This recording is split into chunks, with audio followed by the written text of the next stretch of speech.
E aí, família Palmeiras, começando mais um Palmeiras Cast by Sporting Bet. GGzinho tá de volta das férias. E aí, Luizão, tava com saudade de mim? Tava com saudade. Você trouxe um convidado de peso, hein, cara? Voltou de férias e já voltou trazendo um convidado daqueles. Tava lá no Canindé, falei, ó, segunda-feira é nóis, hein? É? Que é o dia que a gente tá gravando, né? Isso, hein? E hoje, segunda-feira, um dia depois de completar 30 anos da estreia desse gênio da bola com a camisa do Palmeiras. Cara, pra mim, traz assim uma memória afetiva muito boa, não é porque ele tá aqui na minha frente, porque é um dos caras que eu mais admirei jogando bola, porque foi o cara que me fez o olho brilhar quando eu era criança. Quando eu via a camisa 10 do Palmeiras, eu já sabia que sairia alguma coisa genial. E aquele time de 96 campeão paulista, né, assim, é um dos maiores que eu vi na história, mas muito pela genialidade desse cara que tá aqui com a gente hoje, esse camisa 10 maravilhoso, que tem muito cara que se inspirou no jeito dele jogar, e a gente já viu muitos caras falando disso, inclusive o Bruxo falou que viu muito esse cara jogar e se inspirou muito nas peripécias que ele aprontava dentro de campo, porque ele aprontava bastante, viu, Giovanni? Quem é o nosso convidado de hoje? Djalminha, palmas pra Djalminha. Que honra, seja bem-vindo. Uma honra mesmo, viu, Djalma, te receber aqui, muito prazer, obrigado por ter aceitado o convite. Pô, que isso, prazer meu, imenso, e tá de volta a essa casa, né, que pô, eu sempre falo, o Palmeiras foi um lugar que eu só tive alegria, né? Realmente foram pouco tempo, 1 ano e meio só, né, nesse clube, mas de muita alegria, um momento maravilhoso. Então, prazer estar de volta aqui. Tudo maravilhoso, reformado, diferente pra caramba. Mas, de verdade, um prazer aqui estar conversando aqui com vocês. Semana que completou 30 anos da sua estreia com a camisa do Palmeiras. Ô, Djalma, você lembra como é que foi a vinda pra cá? Como é que iniciou essa conversa? Quem que te procurou lá no Guarani e tal? Eu lembro de tudo. Assim, foi em 95, nós jogamos um jogo contra o Sport, se eu não me engano, eu estava no Guarani, e aí na segunda-feira o presidente, seu Beto Zini, falou comigo e com o Luizão: vamos para São Paulo que vocês vão pro Palmeiras. Aí falei, caramba, assim, aí já viemos para São Paulo no mesmo dia, e aí foi concretizada, né, a venda já em 95, e aí o Palmeiras me deu férias, eu não pude mais jogar pelo Guarani, já fiquei de férias quase 2 meses. Caramba! E aí em 96 me apresento para dar sequência àquele ano maravilhoso, aquela campanha maravilhosa que há 30 anos atrás eu estava fazendo a estreia, né? 30 anos atrás pelo Palmeiras no Campeonato Paulista contra a Ferroviária, hoje no Allianz, mas no antigo Parque Antártica. Caramba. E aí ele chega aqui em 96, ele encontra com a rapaziada, né? Veloso, Cafu, Sandro Blum, Kleber Júnior, também estava chegando do Vitória. Chegando, Juninho. Conceição e Amaral assumindo a titularidade mesmo efetivamente ali no meio-campo. Foram até, inclusive, a dupla de volantes da seleção olímpica daquele ano. Isso. Rivaldo, Miller, que tinha chegado em 95, mas ficou. Luizão e você, completando o quadrado mágico ali da frente. Quando você chega, você olha essa rapaziada toda, você tinha ideia que ia dar aquele boom danado que deu? Porque, não, cara, foi sinistro aquilo. De verdade, não. Eu acho que se perguntar para cada jogador daquele time se a gente imaginava que ia acontecer aquilo, eu acho que não imaginava. Mas quando começou a pré-temporada, que começamos a treinar aí, vendo aquele entrosamento, vendo aqueles jogadores de muitíssima qualidade entrosados, dando tudo certo, aí a gente percebeu. A gente, pô, esse time é diferente. Vamos ver se no campeonato vai acontecer tudo que está acontecendo nos treinos. E não deu outra, cara. A gente fez uma campanha realmente maravilhosa. Era um time que gostava de jogar para frente, gostava de fazer gol. O Vanderlei teve muita influência nisso também, de saber explorar nossas características, e foi um campeonato que a gente não só conquistou, né, um campeonato paulista, mas que marcou, né, fez história pelo número de gols que a gente fez.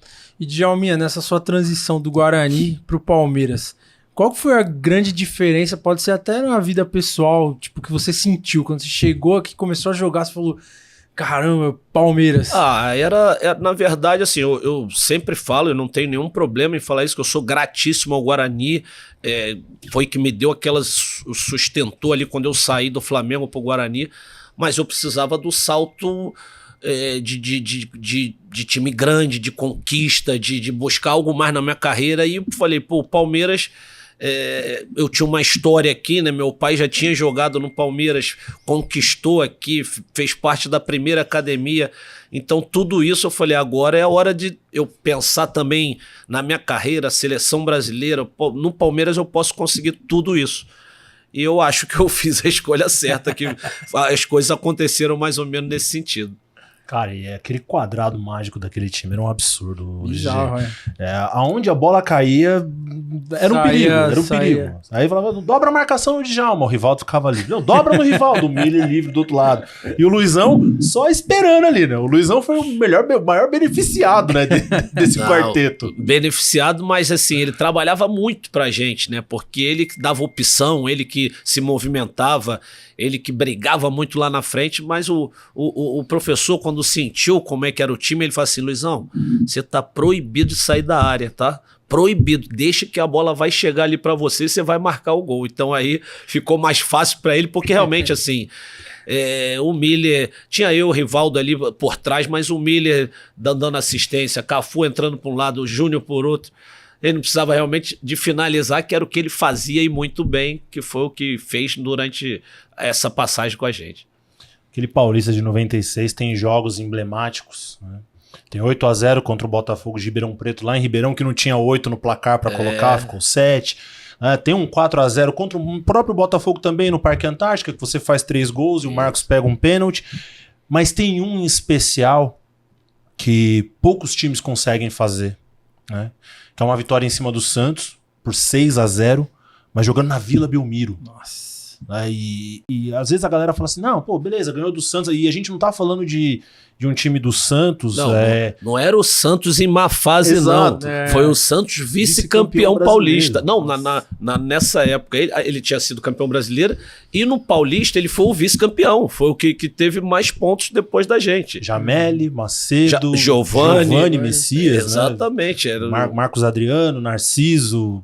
Era um time que se equivalia também. Exatamente, um excelente time, mas realmente aquele nosso time, assim, eu digo e afirmo, nós enfrentaríamos qualquer time do mundo aquele time enfrentaria. Fácil assim? Fácil, qualquer time a gente enfrentaria, com aqueles jogadores a gente enfrentaria.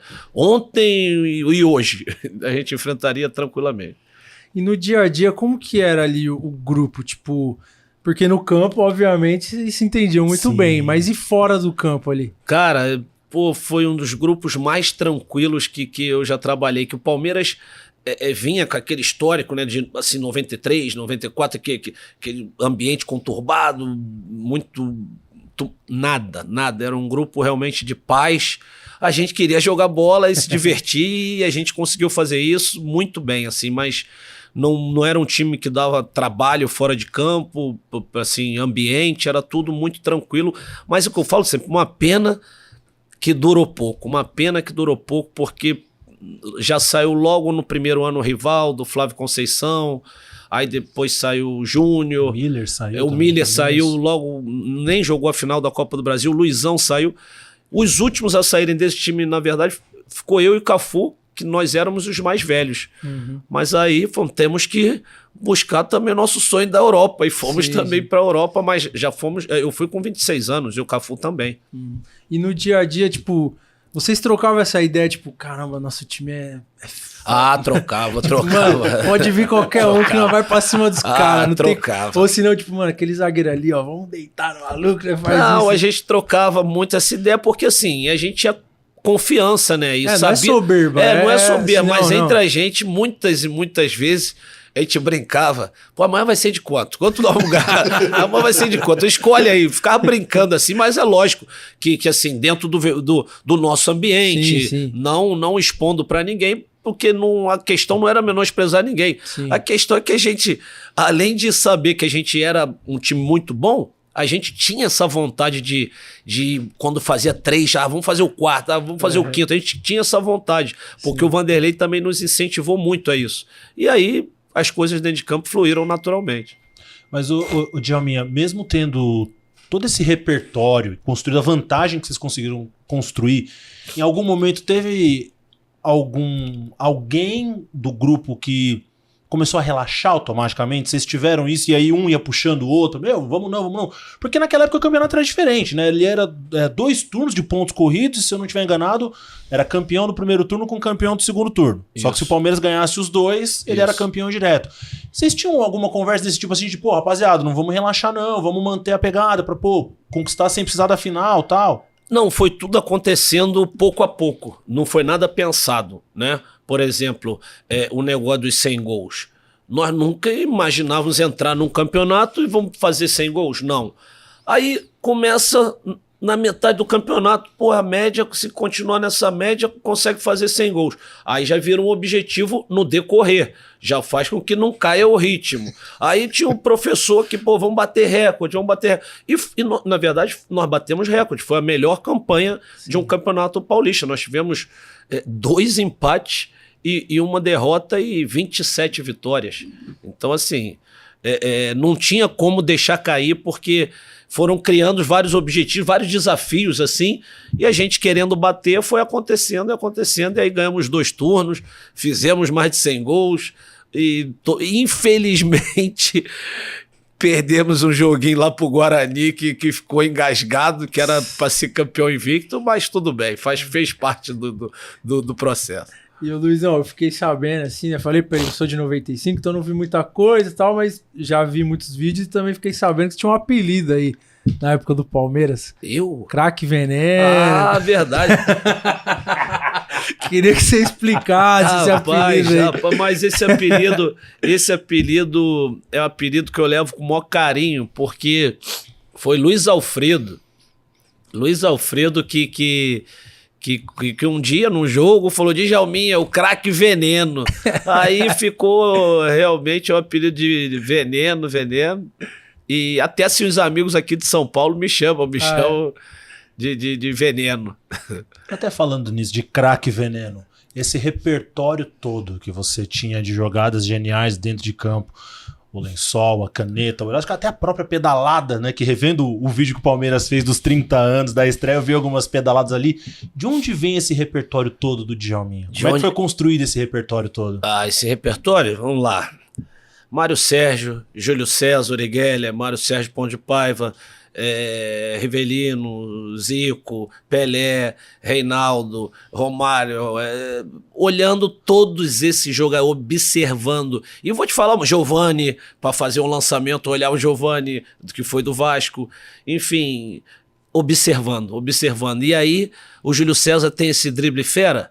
Vou treinar. O Mário Sérgio dá essa pedalada? Vou treinar. O Riva dá esse elástico? Vou treinar. O outro faz isso? Vou tentar. E aí ia tentando. Então, eu admirava os jogadores e ia lá, ficava tentando lá em casa fazer.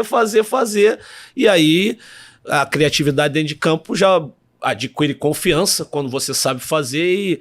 E aquela preocupação minha que eu sempre tive com um futebol bonito, futebol bem jogado, um futebol que você pode ganhar jogando bem, fazendo todo mundo desfrutar. Isso numa época que eu acredito que não era tão fácil você ficar vendo todo mundo assim, igual, por exemplo, é hoje. Imagina se fosse hoje com a internet. Exatamente. Com o YouTube. Não, era complicado. Era, gol, grande momento do futebol. Esse programa. Via muitos gols ali, muitas jogadas, ficava vendo ali em casa, observando. Aí outro dia tive com essa galera da antiga, eu falei, a lambreta que eu dei, a primeira que eu vi, foi um cara do Santos, lá na ponta direita. Eu falei, quem foi? Perguntei pro Manuel Maria, achando que tinha sido ele. Ele, não, foi o Caneco. Então, eu vi o Caneco, e não sabia que foi o Caneco da lambreta. E aí eu ficava treinando. Tentando replicar e na hora do jogo. Simples. A repetição te traz a perfeição, mas acham que é só o talento. Não é só o talento, não. Tem que praticar. Tem que lapidar o talento. Exatamente. Né, mas, cara, tu tinha muito recurso, porque não era só o drible, né? Era o drible, era a finta de corpo, era a visão, era a finalização, era a batida de bola parada. Com que idade que tu começou a brincar de bola? Porque, lógico, tinha o pai como jogador, então bola em casa era uma coisa natural. Uma coisa natural, mas assim, que eu me lembre mesmo... Eu jogava bola na rua com meus amigos, e aí com 9 para 10 anos, assim, eu fui chamado na rua, assim, me chamaram para jogar no futsal. Meu pai era jogador e nem assim, teve influência em nada, meu pai nem sabia. Eu fui lá jogar no futsal de São Cristóvão. E aí já cheguei, treinei o primeiro treino, aí já me colocaram o apelido de Tostão, porque no futsal meu apelido era Tostão. Aí ficou Tostãozinho. Eu falei, Tostão? Então é sinal que eu devo jogar alguma coisa. Se o apelido... Assim, foi pouco a pouco, assim, mas não tinha uma noção do que poderia fazer no futebol. Não, jogava ali para me divertir, mas foi mais ou menos a partir dessa idade, os 10 anos. E o pai, quando descobriu que o filho tá jogando, tem um não, aí como é que foi? Não, aí meu pai, ele ia nos jogos, ia sempre nos jogos, aí ele me apoiava assim, mas sempre me deixando muito à vontade, que lá em casa era o seguinte, tem que estudar, primeiro tem que estudar e depois vai jogar bola. Então era muito nessa linha, muito uma coisa de passar o tempo, estava me divertindo, mas que aos poucos fui vendo que era realmente o que eu amava, né? Não é só que eu gostava, que eu amo até hoje, que é o futebol. Então, assim, não tinha como ir para outro lado, não. Até tinha... A cabeça podia pensar outras coisas, mas a vontade era realmente de jogar bola. Mas brincou com ele ali um tempo, de tipo, ir pra cima dele, porque ele era zagueiro, né? Não, pô, muitas vezes, mas apanhei. Treinou, tá vendo? Não, apanhei, isso, não tinha moleza, tá explicado, não. Então. Não tinha moleza, não. Ele, quando tinha umas peladinhas assim, às vezes entre a família, ele fazia questão de jogar no time contra. Caramba. Né? Não vinha do lado não, me marcava, não tinha moleza, mas é o melhor caminho, né? Lógico. Apresentar o que é a realidade do futebol, né? Mas o Djalma, ele teve alguma influência na escolha da posição também? Até você tem as suas referências dos ídolos que você viu. Olha, ele não teve influência direta não, mas foi meio que ameaça, né? Foi meio ameaçador. Eu gostava de agarrar quando eu era moleque. Aí a gente morava no prédio, tinha um corredor bem comprido assim, aí ele me botou, fica aí no gol então. Aí começou a dar cada pancada.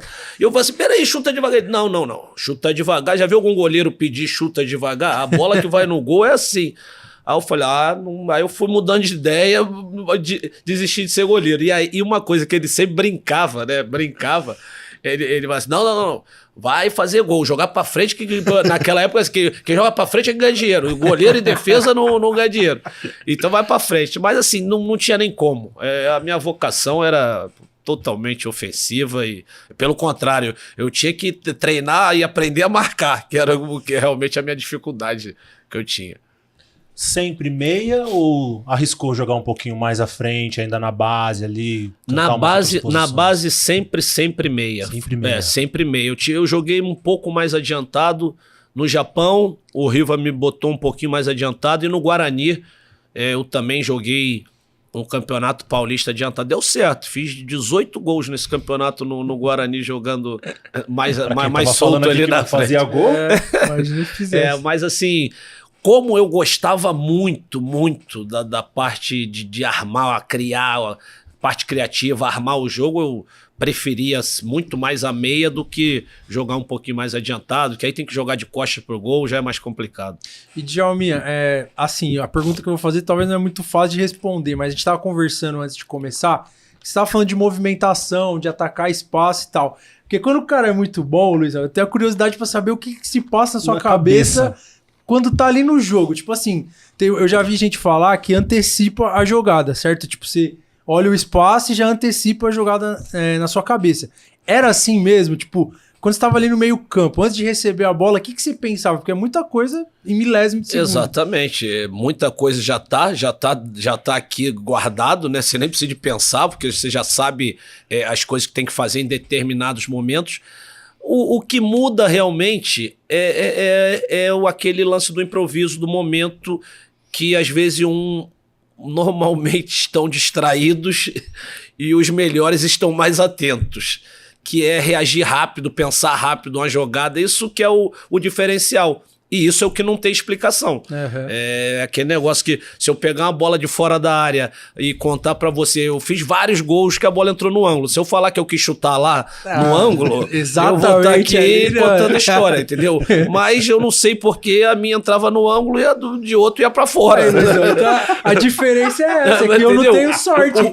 O porquê, a gente não sabe os porquês.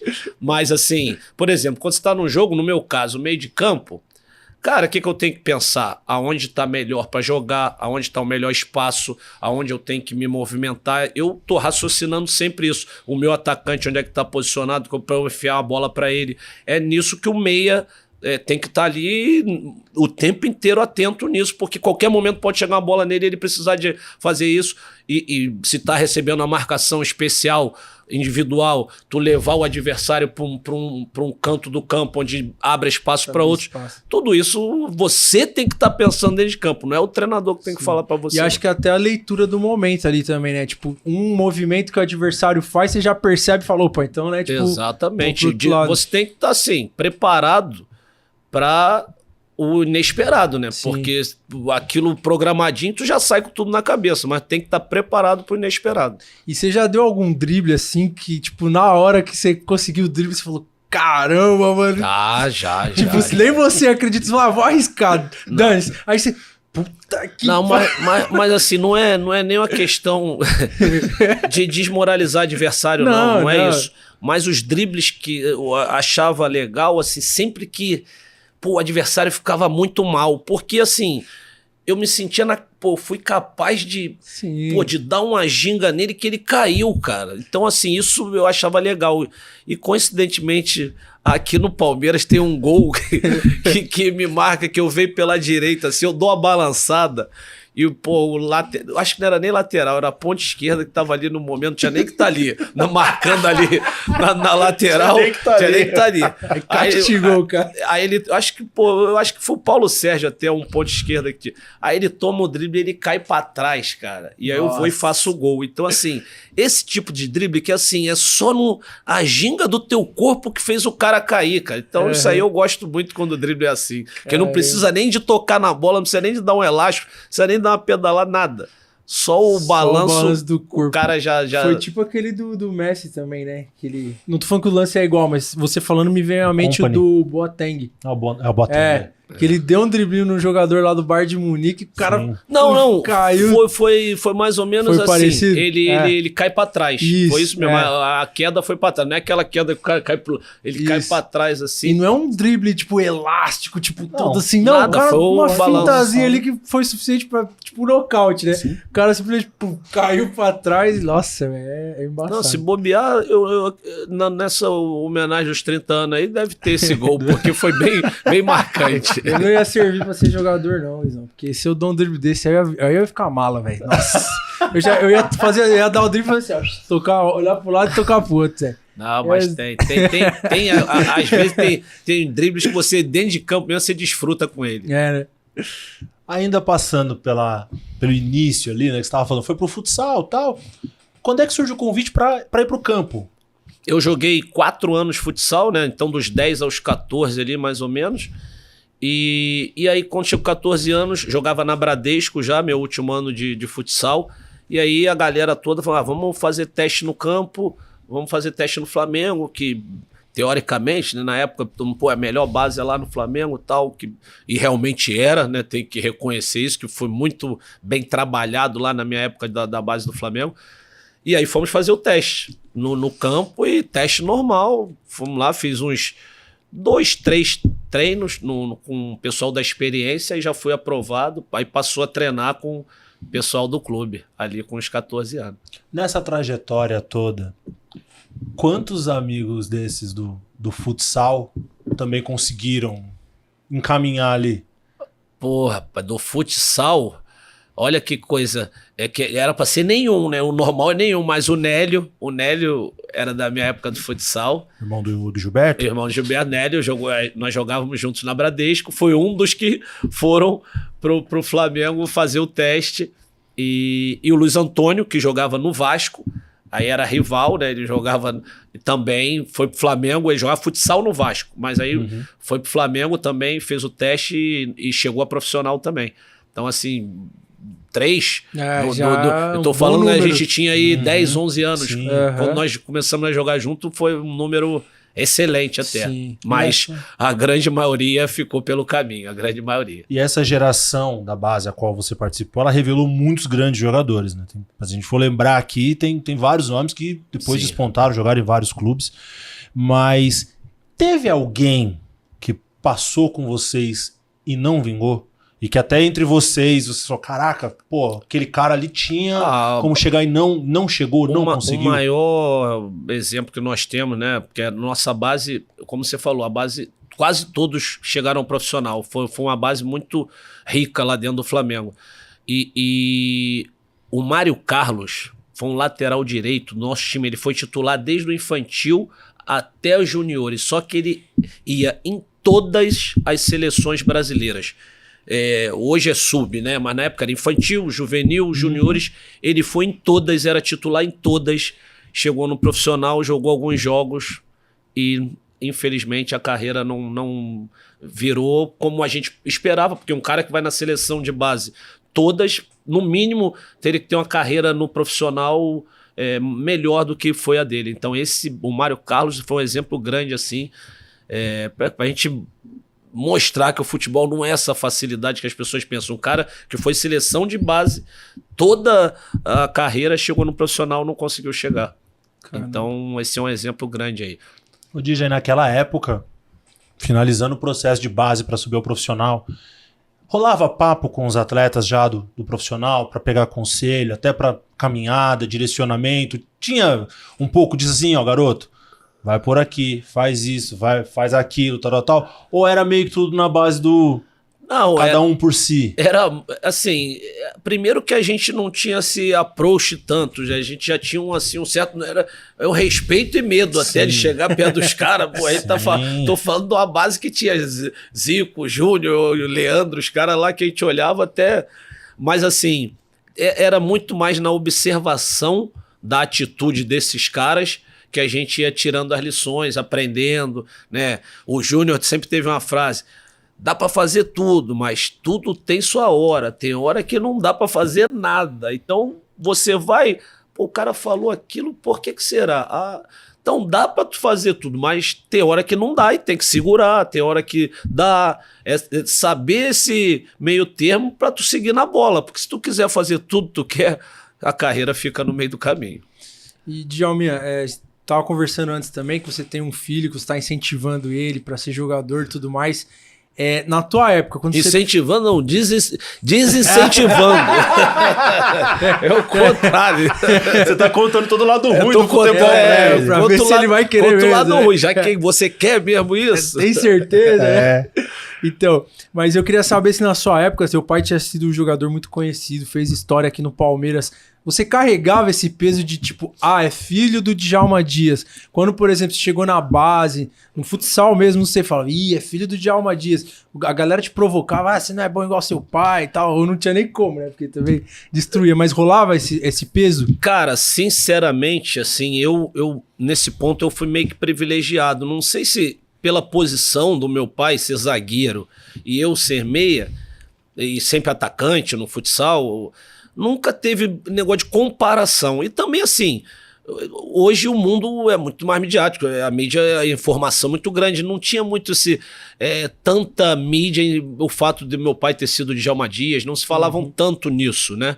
Mas, assim, sofrer por isso eu não sofri, de verdade, assim, cobrança, mas também era um pouco difícil, porque desde moleque eu era artilheiro, era assim, então né? não dava muito pra tipo, que muitas vezes acontece, menosprezar às vezes o menino porque ele não é igual ao pai, não tem, às vezes, o filho do Zico, pô, mas como é que vai ser igual ao Zico?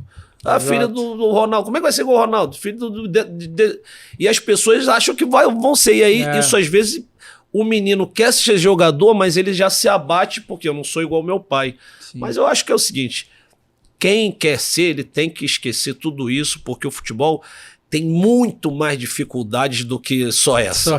Então, se essa for a dificuldade, é uma molezinha o futebol. Futebol é muito mais complexo que tudo isso, então você tem que ter um foco, uma determinação, desde pequeno, muito grande para você conseguir chegar. Então, o menino tem que saber uma coisa, depende dele, exclusivamente dele. E tem algum conselho que o teu pai te passou naquela época que você transmitiu também pro seu filho? Cara, é claro, o estudo é em primeiro lugar. Não interessa futebol, talento, o estudo, porque ele vai te ajudar para a vida, para o futebol e para tudo. E o futebol, ele pode ser que você chegue lá com 19, 20 anos, tá tudo bonitinho e não vá pro profissional, como aconteceu com meu amigo, meu irmão Mário Carlos. Então, assim, tem que mostrar a realidade, que a realidade é essa. Sim. A realidade não é só os que chegam e estão ganhando milhões e milhões, não.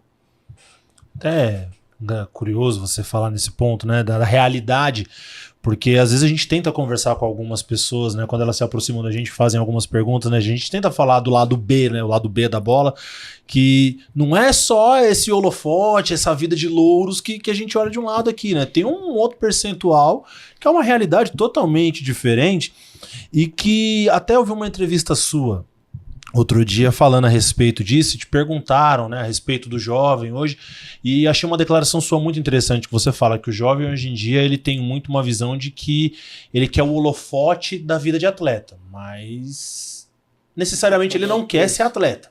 Ele quer colher os louros, mas ele não quer o peso ali de pagar o preço de ser um atleta mesmo, de ser um jogador. E aí você deu até um exemplo, né, de falar que, eu vou na base de um clube e pergunto pro menino, tu quer ir pra tal time, vai jogar a segunda divisão do Nacional, mas vai jogar no profissional. E o menino às vezes prefere ficar onde ele tá do que ter que ir lá pra jogar uma segunda divisão do Nacional, porque talvez onde ele está ali, o holofote pra ele naquele momento seja maior. E muitas vezes não entende que dentro do processo, se você não fizer essa passagem ali, você não consegue chegar lá.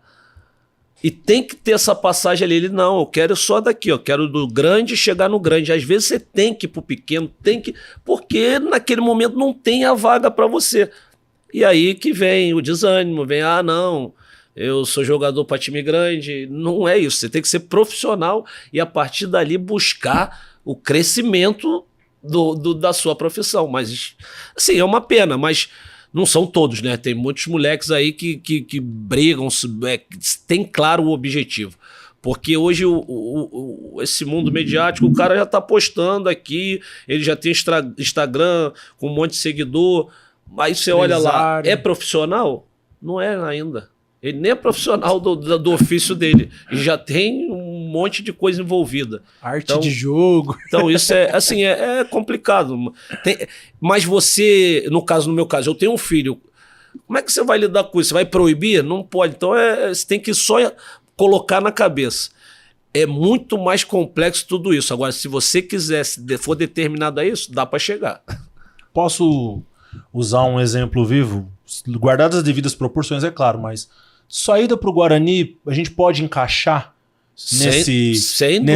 nessa proposta de uma certa maneira, né? Dar um passo atrás, apesar que Guarani nos anos 90, viu, gente, era um puta de um timaço, né? Então, assim, a gente diz um passo atrás, mas uma comparação entre um e outro, mas é um exemplo que pode ser citado? O exemplo mais claro que eu posso citar da minha carreira é esse, porque eu gosto de falar assim, porque é muito fácil você falar, depois de ter uma carreira bem sucedida, venceu, falar de tudo que tu fez de certo para vencer, mas teve a coisa errada no caminho que me fez ir para o Guarani. Foi o meu comportamento, foi minhas atitudes, elas que me levaram ao Guarani. O Flamengo pode ter errado de ter me mandado embora? Sim.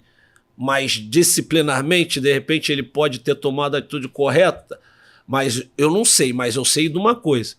Pro Djalma foi a melhor coisa que aconteceu. Ter saído. Foi a melhor coisa, porque eu ali vi que eu falei, opa, agora eu tenho que ser profissional disso aqui. Isso aqui não é mais diversão.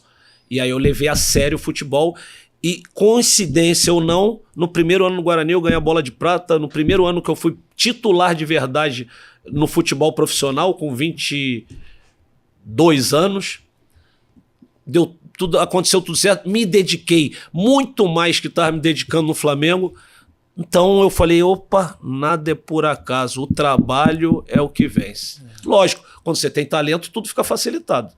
Mas essa virada de chave é algo que, até em conversa que a gente tem, eu falo pro pessoal, falo assim, gente, às vezes a gente exige dos meninos ali com 16, 17, 18, até uns 20 anos, que eles às vezes tenham a mentalidade e a tomada de decisão de às vezes um cara de 25, 26 que já chegou no ápice da sua maturação.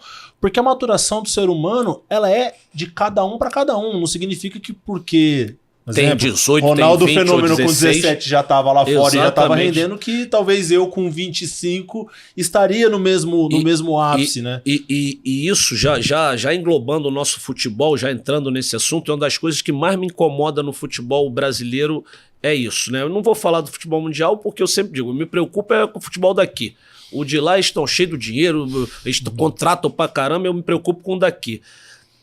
Aqui, às vezes se contrata um monte de jogador estrangeiro para ficar no banco. E caros. Por quê?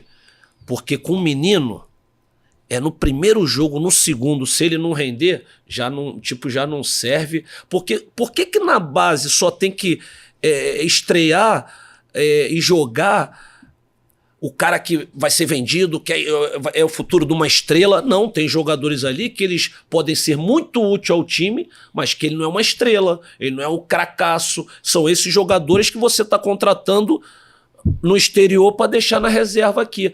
Então, é disso que você está falando, a maturação. Essa maturação, às vezes... vamos dar um exemplo aqui, né? Não vamos sem crucificar ninguém. O Luigi teve a oportunidade no profissional, tal, não sei o que, aí foi para a seleção brasileira, o time lá não era bom, ele não foi bem, mas o menino teve outra oportunidade aqui num time que está certinho, já jogou, fez gol, jogou bem. Se de repente não tem mais outra oportunidade, não tem uma paciência, vou dizer um jogador que o Palmeiras teve uma paciência gigantesca, hoje vale milhões, Flaco Lopes, chegou aqui novo, então... Não podia ter uma paciência, às vezes, com o mais jovem, o jovem da base da casa? É isso que às vezes não tem, e eles não é obrigado a estar com 18 anos maturado. Não significa que com 18 anos ele tem que já estar pronto para o time. E nem que ele tem que ser mandado embora porque não serve. Então isso é uma preocupação que tem que ter mesmo. E aí a gente pode levar essa preocupação, logicamente, não só para o clube, né, mas para um contexto geral de pensamento do ser humano, do cara que acompanha, do cara que trabalha com futebol, do cara que analisa. Porque eu acho que é uma coisa comportamental do brasileiro, essa coisa da falta de paciência. E desse contexto geral, já vou citar, aí a gente tem que citar lá fora, não tem jeito. Que eu gostaria até depois que pesquisar qual é o time certo, porque eu não tenho certeza, mas tem um time na Inglaterra que ele tem um trabalho para os jogadores que chegam aos 20 anos e não chegam ao profissional. Aí eles pegam esses que não conseguem vingar e fazem uma ação com que ele possa se enquadrar através do esporte, alguma coisa dentro do clube outra vez, de outra maneira, ou como preparador físico, ou qualquer coisa, ou para a vida. Mas ele não abandona esse cara. Eu tratei ele bem até os 20 anos na base. Ele não foi profissional, tchau, não quer mais saber de você, que é realmente o que acontece. Né? E aí é que eu falo, tem que te estudar, tem que estar preparado, porque se tu tiver com 20 anos sem estudo, como é que tu vai para a vida? Como é que tu vai para o mercado da vida? Como é que recomeça, né? Como é que recomeça? Então, não é simples o processo, não.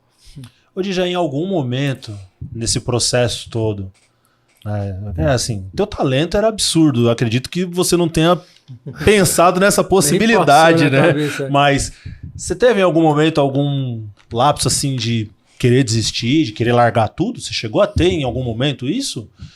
E eu falo na junção de todos os fatores, sabe? Tipo, estresse emocional, etc. Assim, de você juntar tudo e chegar num ponto e falar assim, caraca, não aguento mais isso aqui? Ou não. Você sempre tentou buscar um equilíbrio para as coisas de alguma forma? Não. Assim, desistir, nunca pensei, assim...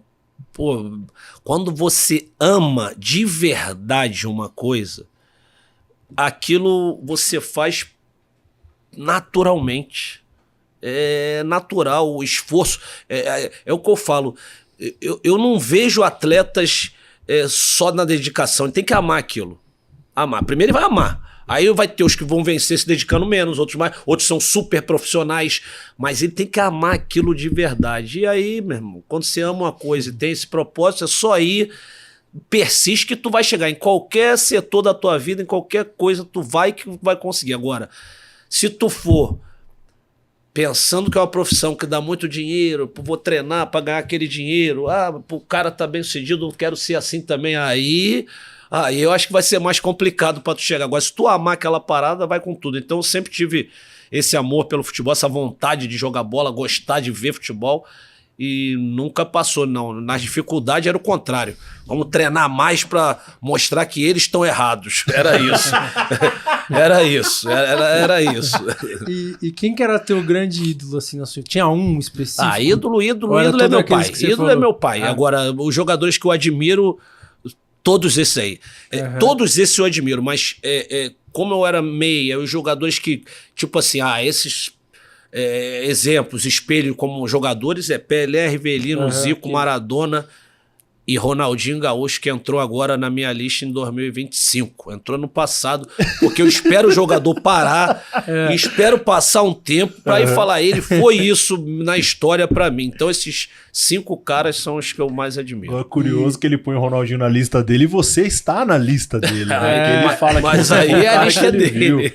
E voltando a falar assim da parte técnica, que você falou que assistia a galera pra ter referência, você também ficou conhecido por dar cavadinha nos pênaltis, né? De onde que surgiu essa ideia? Você foi no seu feeling ou você pegou de alguém também? Globo Esporte. As informações que a gente tinha era essa. Era Globo Esporte, segunda-feira, gol, grande momento do futebol. Essas paradas que a gente via. Aí vendo um gol na segunda-feira de um campeonato italiano, o Vialli, o Gianluca Vialli, cavou num pênalti, se eu não me engano, ele jogava na Sampdoria. Aí ele cavou, eu devia de ser da base ainda, juniores. Falei, caramba, esse pênalti eu gostei, vou começar a treinar. Aí comecei a treinar. Isso era da base do Flamengo, já devia ser junior. Fui bater a primeira vez no Guarani, profissionalmente com... Ali devia ter o quê? Uns 24 anos, 23 anos, 24. Ou seja, demorei para bater ainda esse primeiro pênalti cavada. E quando eu fui para Espanha, né, que eu bati lá a primeira vez a cavadinha, que aí eu fiquei sabendo que esse pênalti, o primeiro cara que bateu foi o Panenka. Que aí lá na Europa, na Espanha, assim, o pessoal chama um pênalti a la Panenka. Mas eu não sabia. O primeiro que eu vi foi o Vialli batendo esse pênalti. Aí eu comecei a treinar. E uma curiosidade que eu tenho sobre isso é assim, porque muita gente fala que quem vai bater pênalti cavadinha não só tem a perder, porque se for gol, beleza, é gol. Mas tipo, como é que eu vou explicar, Luizão? Tipo, eles acham desnecessário, entendeu? Tipo, pô, pra que você vai dar uma cavadinha? Não, já ouvi falar. Mas tipo, ele bateu o pênalti? Não, exato. Então não me importa, não quero nem saber. Então já nem me importa. Eu não quero nem saber, porque assim, a responsabilidade é minha. Eu que vou perder o pênalti. Será que eu tô ali de sacanagem pra perder o pênalti? Não. Porra, meu trabalho, dinheiro pra caralho envolvido. Eu tenho que buscar apenas uma fórmula de enganar o goleiro. Meu objetivo é só esse. Outro dia o Yuri Alberto criticaram ele pra caramba. Ele enganou o goleiro. Quem bateu mal foi ele. O goleiro do Flamengo caiu. Se ele cava direito, ele fez tudo certo. Porque o objetivo é enganar o goleiro. O goleiro não pode ficar parado. Se ficar parado... Então é isso, cara. Você, quando vai bater o pênalti, se você vai pensando em perder, não vai. Porque quando eu ia bater cavadinha, eu falei, vou fazer o gol, o goleiro vai pular pra lá e vai cavar e acabou. É confiança máxima. Se tu vai pensando em perder, já sai errado. Então não tem essa. Assim, eu acho que muitas vezes muitos atletas perdem pênalti por isso, porque ali a confiança é fundamental, mais às vezes do que o treino, do que a qualidade. Chegou ali, tremeu a perna, pode ter treinado pra caramba que vai perder. E na hora do pênalti você tinha alguma técnica, tipo ficar olhando pro goleiro? Porque você também tinha a qualidade de bater até devagar às vezes, né? Tipo, só um toquinho de leve assim e tal, categoria. Eu treinava pra ter todas as batidas. Eu tinha todas as batidas, que eu quero dizer todas, é o seguinte: é o canto direito do goleiro, o canto esquerdo do goleiro e a batida que era cavada no meio do gol. Aí se vai alto, se vai baixo, no canto é outra história, mas eu tinha que treinar, batia bem de todas as formas. E eu não costumava repetir muito. Eu nunca bati 2 cavadas seguidas. Cavava no outro jogo, batia um pênalti mais forte. Então, para sempre dar essa confundida no goleiro, mas assim, tem que ter capacidade de bater em tudo que é lado, tem que ter o repertório. Só que na cavada que eu ia já determinado do que eu ia fazer, que eu ia com a velocidade maior. No resto, de vez em quando olhava o goleiro, de vez em quando a intuição, não tem muita... É o feeling. É o feeling, não tem negócio de fórmula não. Se tivesse fórmula é mole. Aí era fácil. Todo mundo ia fazer gol. Até falando dessa questão dos goleiros, teve algum goleiro que nesse tempo todo de carreira que em uma disputa de pênalti ou quando você foi bater um pênalti, chegou a falar pra você sem gracinha aqui, pra não cavar, etc? Teve algum que Não, chegou? alguns goleiros, assim, não foi em disputa de pênalti, mas alguns goleiros já jogaram assim na hora de bater a bola, se cavar eu vou pegar, então, sim, você fica mais atento, mas não pode ficar com medo, porque ele também pode estar jogando isso e pular pro canto e não ficar parado.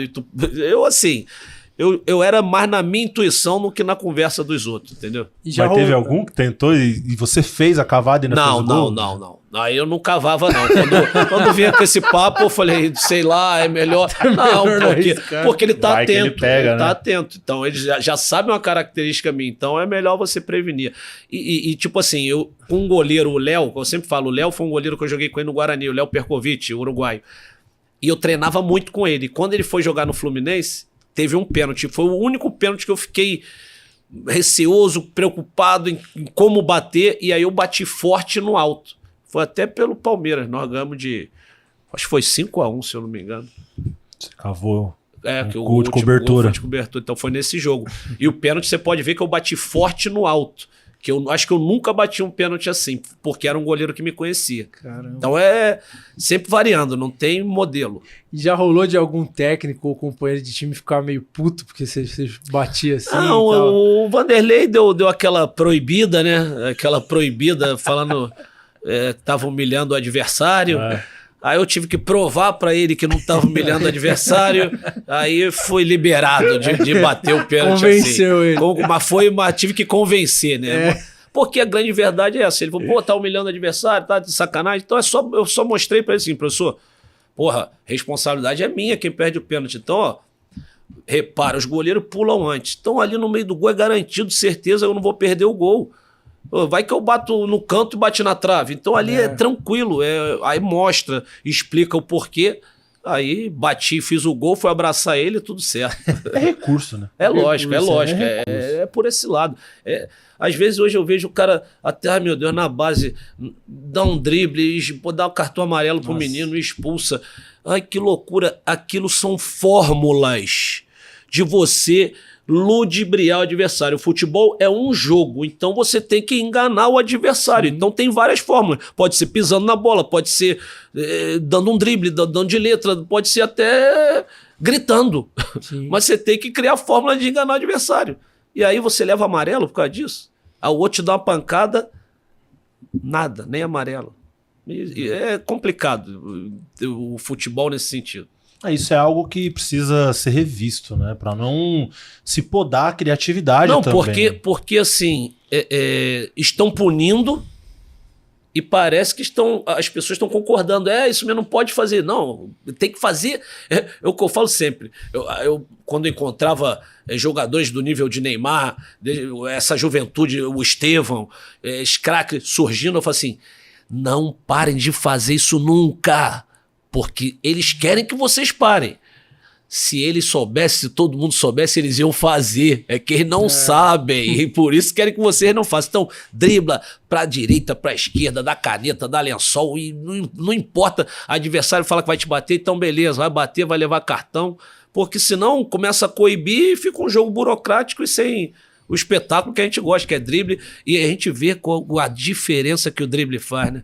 O Eduardo outro dia jogou no Sub-20, tu viu o que ele fez? Aí falaram assim, o jogo foi fácil pra caramba. Ele fez o jogo fácil. É diferente. Chegou a ver um gol que ele fez no ano passado contra o Atlético Goianiense? Nossa, Não, mas o que eu vi já bastou. Já bastou. Já bastou. Não, no passado ele já tinha aprontado no agora passado. Agora é aquele negócio, é só lapidar. É. É só ir lapidando os defeitinhos ali que vai ter outra coisa, cabeça, só isso, porque o talento ali tem de sobra. Ano passado, no Brasileiro Sub-17, o Palmeiras recebeu o Atlético Goianiense na Arena Barueri. E uma jogada do lado esquerdo, ele recebe, gira pra cima do primeiro, dribla o segundo, terceiro, quarto, invade a área, corta o quinto e faz gol. Sim, é aquilo. Você vai fazer o quê? Mas Com esse talento todo. Você que tá do outro lado marcando, você tem que tentar parar, mas às vezes tem que ressaltar que tem muita base no Brasil que coíbe muito isso. Sim. Coíbe do menino ter liberdade de driblar, não toca a bola rápido, toca, não. Dribla, dribla. Não é toca, toca, é dribla, dribla. Tocar depois. Sim. Uma pergunta pra você. Você que é um cara que jogou bola há tanto tempo, jogou na Europa, né? Jogou em tantas outras escolas. Essa questão até da criatividade, né? De diminuir o uso da criatividade.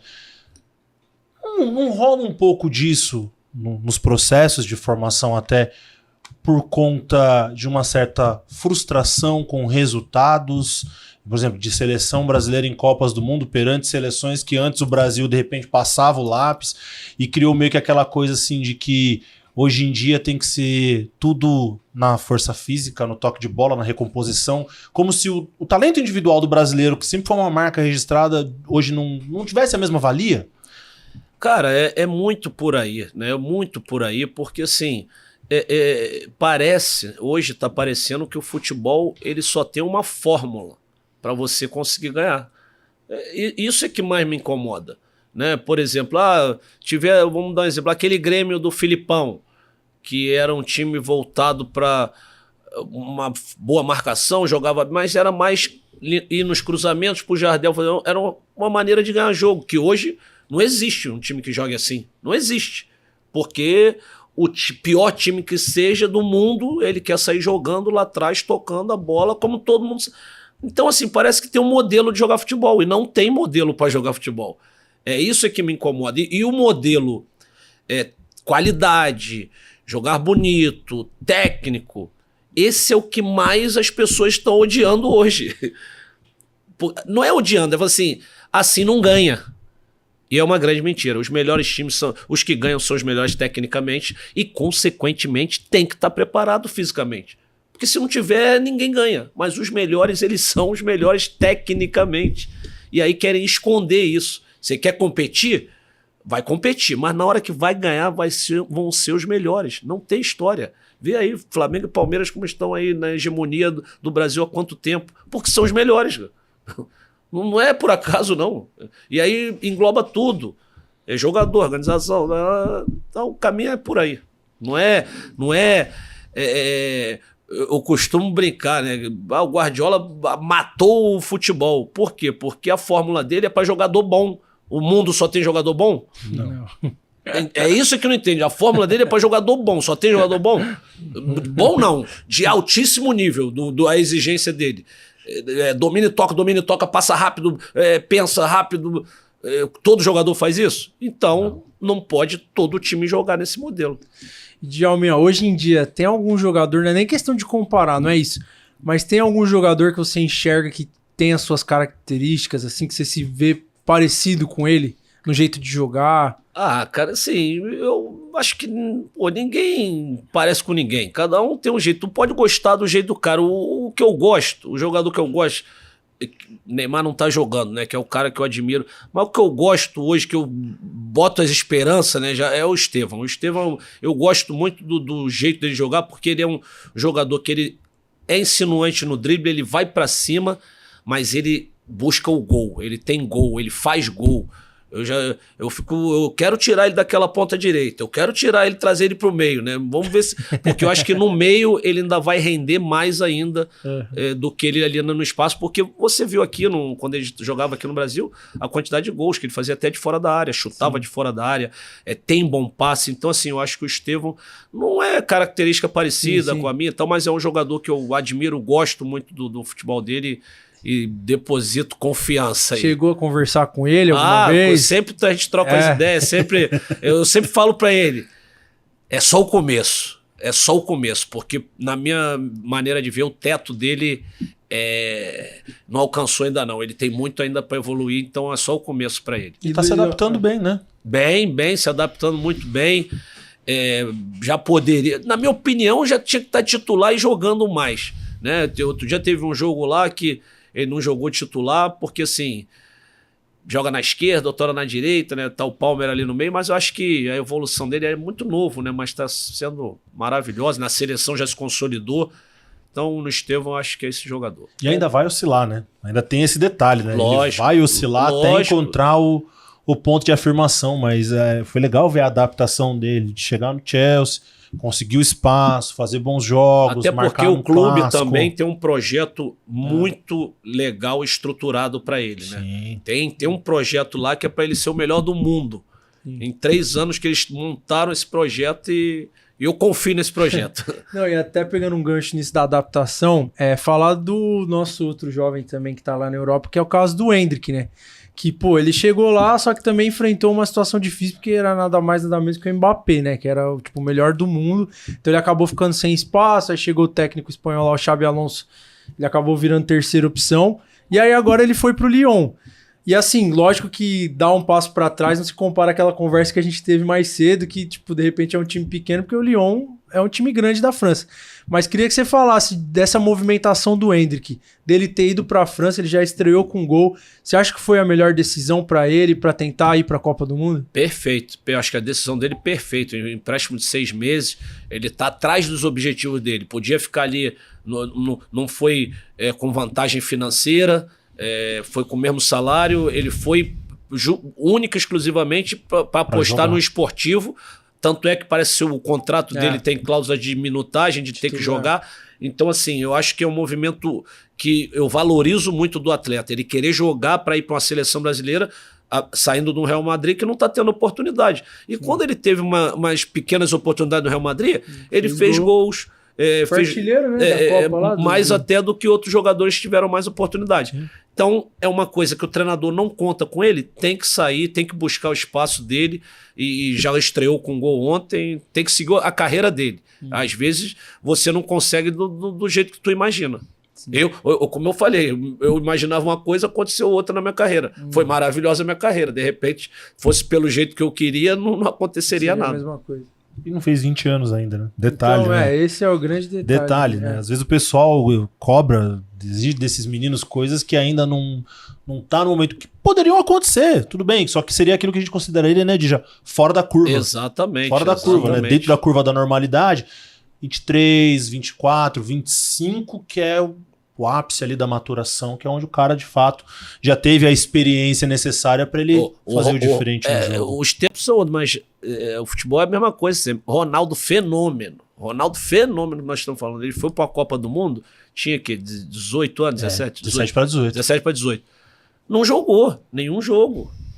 E o Ronaldo Fenômeno que nós estamos falando. Então, assim, hoje, como a escassez também de jogador faz com que seja obrigado a lançar esses meninos muito cedo.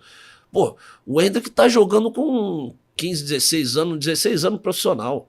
Jogando, não é jogando protagonista, não é entra 15 minutinhos para entrar ali para você pegar jogo, não. Resolve o problema aqui do meu time que nós precisamos de você.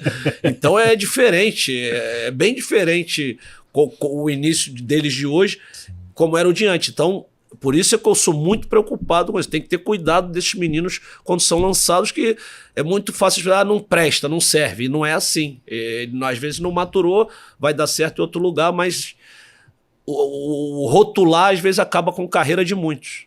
E acaba muito antes dela começar. Exatamente. Né? E é curioso que às vezes a gente vê alguns jogadores que aqui no Brasil, né, não deu certo em determinado ponto. Aí ele prefere ir para um mercado alternativo, às vezes.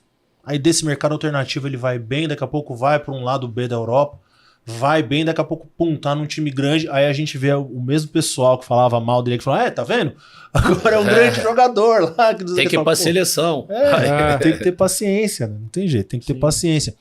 E já uma curiosidade, a tua ida pra Espanha, pro La Coruña, você vivia um dos seus melhores momentos aqui dentro do futebol brasileiro, sendo o maestro daquele meio-campo do time do Palmeiras, né? Palmeiras que viria a ser vice-campeão brasileiro em 97, inclusive. Como é que foi a conversa para ir pro La Coruña, inclusive? Porque o La Coruña já tinha levado um ano antes o Rivaldo, já tinha levado o Luizão, aí não contente veio buscar você também. Não, já que eu tô falando pro podcast do Palmeiras, eu vou contar uma história que ninguém sabe. Boa! A história... Quando eu fui para a Copa América, 97, meu contrato terminava no final do ano e o Palmeiras já interessado na renovação, eu fiz uma proposta de renovação. Beleza. Fui para a Copa América, Aí o Brasil foi campeão. Quando eu volto da Copa América, cheio de proposta lá para fora, e aí eu volto e...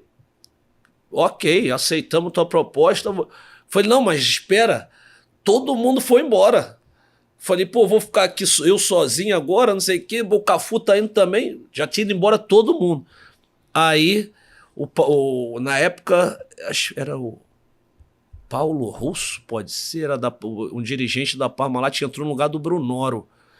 Aí, não, mas se for a sua pedida, nós já aceitamos, ficou naquela e tal. Aí, eu tinha contrato, tinha que cumprir. Fui conversar com Luiz Felipe Scolari, Filipão. Aí, não, tem que conversar com o homem te quer, não vai te liberar, não sei o quê. Aí eu fui conversar com o Filipão. Aí o Filipão, pô, mas você não pode, vai estar chegando o Zinho, tá chegando o Paulo Nunes, nós vamos formar um grande time. Tá... Falei, professor, mas eu preciso também ver minha vida. O senhor foi pro Japão por quê? Aí ele, tá liberado, já entendi tudo. Aí falou, vou te liberar. Falei, preciso fazer minha vida também. Ou pra Europa, pô, todo mundo tá indo. Aí ele, já entendi, vou te liberar. Aí me liberou, falei, pô, já tenho, vou fazer 27 anos, não sou nenhum garoto. E aí me liberou e eu fui pro La Coruña. Mas tinha mais propostas aí no La Coruña? Tinha do Valência também. Caramba. E aí eu tava na Copa América, pô, com o Mauro Silva, com o Flávio Conceição, e os caras, pô, o time lá é bom, meu tio, o Rivaldo nem tava na Copa América, pra você ver, nem convocado tava, e tinha o Rivaldo, o Luizão tava indo também, eu falei, pô, tô em casa, time do Palmeiras com mais o Mauro Silva, vamos ser campeão, e foi que não foi no primeiro ano, mas 2 anos depois conseguimos ser campeões espanhóis. O nome do diretor é Paulo Angione, né? Não era o Angione, não. Era um do vôlei. Não, seu Paulo Angione eu conheço por muito então bem. Não, era o Paulo. Não era Paulo. Ele era do vôlei, entrou no lugar do Brunoro ali na Parmalat. Ficou um tempo ali no Palmeiras, na Palmeiras Parmalat.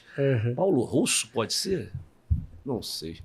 Depois o nosso produção... O Simate tá tentando levantar ali. Até tô esquecendo. Pensou que era o Paulo Angione, mas não é. Não era o Angione, não. O Djalminha, e assim, quando você chegou lá no La Coruña, acho que diferente do Palmeiras, que você chegou mais como uma promessa, talvez ou não? Promessa não. Quando você chega na Europa, você chega... Desculpa até te cortar. No La Coruña, você já chegou, tipo, com status de jogador... Nada. Infelizmente, na Europa, quando tu chega lá, tem que mostrar tudo de novo. Eu cheguei lá com a bola de ouro na mão. Melhor jogador do Brasil da placar. Bola de ouro. Os caras não servem nada. Serve pra nada. Tem que mostrar aqui. Assim, a verdade é essa. O elenco, como que eles te receberam, o elenco deles lá?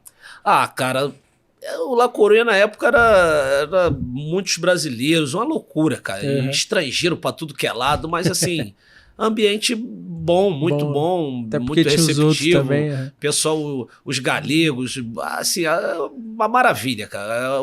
Passar aqueles momentos, eu fiquei 7 anos lá, foi o clube que eu joguei mais tempo na minha vida, cara. Então, assim, a recepção lá muito boa, assim... E o Mauro Silva, né, que já era dono do clube, tava lá, então recepcionava a gente da melhor maneira do mundo. É Paulo Russo, agora o Simate confirmou. Paulo Russo mesmo. Ex-atleta de vôlei. Mas Paulo isso Russo. aí, Paulo Russo. Pô, exatamente. Boa, Simate. Aí ele queria me segurar no Palmeiras, mas eu falei, pô, tem que buscar a vida também, né? Isso acaba cedo, esse futebol. E a experiência lá na Espanha, pô, tu jogou as principais competições do mundo, jogou Champions League, etc. É diferente mesmo, Djalma? É diferente. Pra quem pratica mesmo. Porque a gente que tá de fora, a gente tem uma visão e a gente já acha que é diferente, mas pra quem joga... É diferente. Eu lembro, quando fala que é diferente, eu lembro logo do César Sampaio. Quando tocava a música da Champions, aquela musiquinha da Champions, e ele falava, pô, eu só escutava essa musiquinha, agora que eu tô aqui é diferente mesmo. Essa competição, porque a Champions realmente é uma competição diferente, cara. Assim... Pô, você joga com... Assim, eu acho que nem na Copa do Mundo você enfrenta uma gama de tão grandes jogadores como você enfrenta na Champions League. São os melhores atletas do mundo reunidos ali nessa competição, porque o cara é bom do Brasil, vai para um time lá. O cara é bom da África, vai para um time lá. O cara é bom da Ásia. Mundo, né? Exatamente. Então você tá envolvido nesse contexto. Parece que o jogo é diferente. Assim, não tem parece que todo mundo ali quer mostrar que é melhor jogando bola só. Não tem... Lógico que tem, vai ter um Barcelona, Real Madrid, vai ter a rivalidade, tem, mas assim, quem jogar melhor ganha. É mais uma coisa assim, quem jogar melhor ganha. Não tem ganhar na marra, não tem bater, não tem jogar futebol. Isso com a nata, né? Isso é gostoso, né? Você trabalhar com os melhores, estar ao lado dos melhores, competindo contra os melhores. O cara que é o melhor do mundo te marcando, aí você conseguindo superar ele. Isso tudo te... esse é o ego, na verdade, profissional. Não é o quanto tu vai ter e comprar o carro, não. Mas eu ganhei do cara que é o melhor do mundo ali. Eu driblei ele, eu consegui passar por ele. Isso é valorização profissional legal. E quem é esse cara que te veio a cabeça? Maldini assim? Na hora. Paulo Maldini é o primeiro que veio, mas teve muitos outros. Pô, na Espanha o Juque, zagueiro, dificílimo. Pô, Makelele. Pô, ganhar uma bola do Makelele, driblar ele, Mazinho, esses caras, pô, era fazer mágica driblar esses caras. Não era mole, não. Então isso aí é muito legal. Então por isso que é diferente mesmo o campeonato. O jogar na Europa tem esse sentido diferente. Eu acho que é por isso que é diferente. Porque o nível do jogo é outro. Né? Não é pelo dinheiro, que hoje em dia a gente ganha muito dinheiro aqui no Brasil, às vezes até mais do que lá. O cara tem mundo árabe, mas você competir entre os melhores é uma satisfação diferente. E ele cita Paulo Maldini, né, cara? A geração de hoje vê, né, muitos desses jogadores, mas, pô, 2000 até 2007 ali, mais ou menos, acho que foi um período que o futebol europeu tinha linha defensiva de tudo quanto que era canto do mundo e todo time tinha um grande zagueiro. Era difícil você olhar uma defesa ali e você não falar, não tem um grande zagueiro. Todo time tinha um grande zagueiro. O Milan tinha 4. Né? Tinha Roque Júnior, tinha Nessa, tinha Maldini, tinha Stan. Eu joguei contra esses todos. Aí tinha Stan, tinha Blanc. Quem era o que menos batia? O mais educado. Menos batia? O que menos batia. Peguei Fernando Hierro, outro que eu não esqueço também, que batia bonitinho. Porque o pessoal fala muito do Materazzi. Diz que o Materazzi era... Não enfrentei o Materazzi, ainda bem. Mas o que menos batia é o Blanc. Eu joguei contra o Blanc, La Coruña, Manchester United. Quando ele era do Manchester, o Blanc era categoria, jogava e não era de bater, não. Caraca. Zagueiro de clássico. Tinha o Cannavaro também. Cannavaro, né? Em compensação, quem era o que mais batia? Cara, o que mais batia era o Albelda do Valência. O Albelda. Que depois foi volante da seleção espanhola, o Albelda. Tive muitas encrencas com ele, porque batia e muitas vezes ele não era muito leal, aí tinha que dar uma revidada. Era complicado. Era complicado jogar contra ele. Complicado. Mas assim, tivemos vários duelos brabo ali, porque era volante, era toda hora ali marcando. Esse eu não esqueço. E esse lance de, tipo, ter essas pegadas assim e tal, hoje em dia não teria mais esse tipo de coisa por causa do VAR, né? Como você acha que você se encaixaria, né? Na época de hoje? Ia ser melhor pra você, talvez? Tava preso, né? Não, assim, tem coisas que não só eu, mas muitos fizeram que com o VAR não poderia de jeito nenhum. Suspensão. Eu lembro de do cara do Mallorca, ele me xingou de tudo, me bateu no jogo, mas fez tudo, cotovelada na cabeça. Eu falei, tem que pegar ele de algum jeito, tem que pegar. Pô, sobrou um lance num corner, ele saiu, a defesa saiu, eu fiquei esperando, dei um soco nele, ele não caiu. Caraca. Dei um soco nele, ele balançou, veio pra cima de mim ainda. Assim, uma filmagem desse soco que eu dei, pô, era suspensão de, não sei, 1 ano, 6 meses. Mas assim, e ele me xingou, por exemplo, vou dar um exemplo. Ele me deu uma porrada logo na primeira, falou, seu negro de merda, já falou isso. Assim, hoje, pô, já iria falar com o árbitro, já iria denunciar, já criava era outros tempos. Eu falei, beleza, eu sou, então vamos ver, vou te pegar. E ele veio, deu-lhe a cotovela na cabeça. Eu falei, não pode. Uma hora eu vou ter que pegar ele. Então era outro tipo de você se defendia de outra forma, entendeu? Falei, eu tenho que pegar ele, porque fazia parte do jogo também, sabe? A gente não reclamava muito, não. Dei mole pra ele pra dar essa cotovelada na cabeça, na próxima eu pego ele. Sim, isso fazia parte do jogo. Hoje em dia não existe isso. Hoje em dia tu já tem que entrar mental mentalizado. Isso é um trabalho que quem pegou sem o VAR e quem pegou com o VAR, às vezes podia confundir. Tu tem que entrar mentalizado em não fazer nada, porque muitas vezes na área, segurar jogador, isso era a coisa mais normal do mundo. Hoje em dia tem que estar muito atento. Em algum momento você pensou em voltar pro futebol brasileiro? E se pensou, chegou em pensar em voltar ao Palmeiras? Olha, naquele momento que eu parei, eu não pensava em voltar pro futebol brasileiro por um motivo. O futebol brasileiro tá aquela crise, né? Aquele negócio que o nego não pagava, salário atrasado. Eu vindo da Europa já 8 anos na Europa, eu falei, voltar pro Brasil pra ficar esse problema. Aí me cobrando, é melhor, filho, tive uma carreira, eu já tava meio decidido a parar. E assim, tiveram algumas sondagens, do Palmeiras teve sondagem, conversa de outros times, Fluminense. Em que ano isso? Foi final de 2004, né, que eu saí do América do México, eu tinha até contrato, eu tinha mais 6 meses de contrato e eu realmente decidi parar. E falei até para eles, se eu jogar, que eu já tô decidido, eu vou jogar no Brasil só, mas se eu jogar, mas não, já tava meio que decidido a não jogar mais.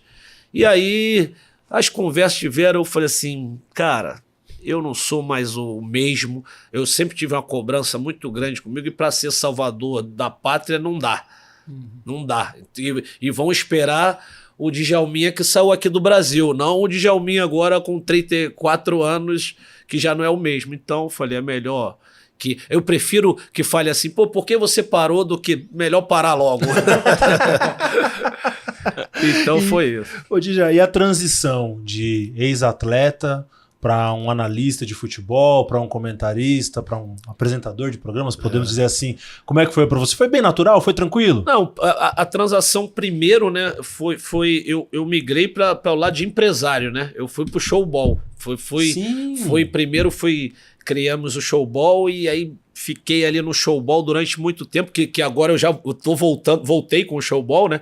Mas ele ficou um tempo parado. E nesse tempo parado aí, nesse ato que ele ficou parado, foi quando... Aí foi que tem que... 2000 e... que eu já devo ter uns 13, 14 anos, 13 anos aí de televisão, 14 anos, por aí de televisão. Então, assim, foi tranquilo, cara. Eu, assim, esperava mais dificuldade, né? Principalmente daquele negócio mais de estar no ar, na câmera, ao vivo, mais essa preocupação do que o entendimento da bola. Mas quando você entende daquele negócio, fica mais tranquilo. Então, assim, falar de futebol, e que eu falo sempre, né? É uma moleza que a gente só fala depois que acontece. Aí é melhor ainda.